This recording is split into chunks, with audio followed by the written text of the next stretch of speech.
Breaking news coming in from Omaha, Nebraska.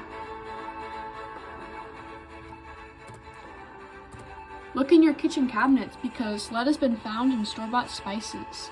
A group of students in Nebraska's own University of Nebraska at Omaha have tested various store-bought spices and confirmed through testing that Omaha is also suffering from a worldwide lead contaminant issues.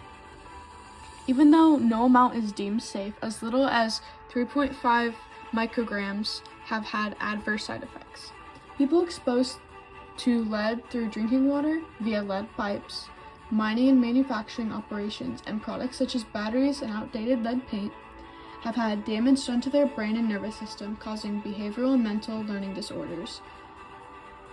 Young children are especially vulnerable to lead due to wanting to put things in their mouth, such as paint chips, and children absorb 4 to 5 times as much lead. Unborn children are especially at risk and may cause them to have low birth weight, premature birth, or miscarriage. Lead poisoning affects many around the world.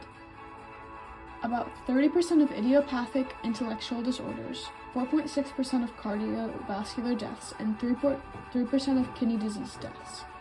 Omaha may seem like a strange place for lead poisoning to be a problem in, but Omaha has housed several harmful factories that may expose some to lead, and many old houses still have lead pipes or paint.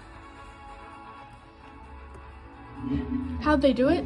They added spice to a solution. They heated the solution, they strained the dissolved solution, and then they tested it. First, they added their spice to a solution to dissolve various elements besides lead. The spice was pre-measured in a weigh boat.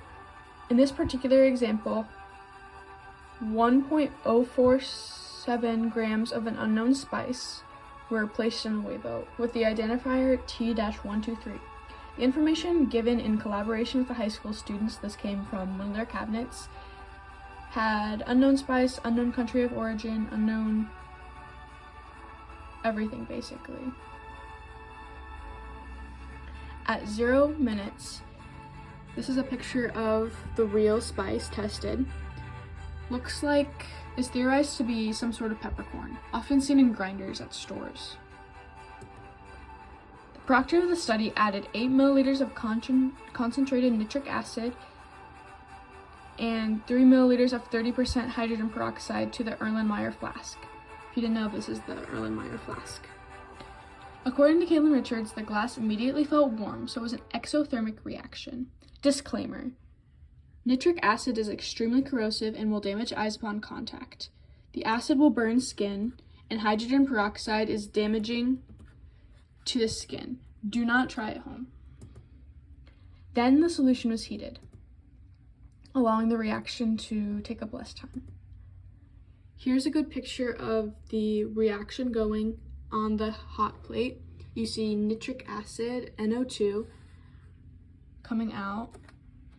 After placing the solution on the hot plate along with other spices tested, there's an orangish gas. This gas is extremely corrosive to your face, and it was done in a hood for safety. At 120 minutes, the orange pellets for the peppercorns were documented spice were dissolved around 50 minutes.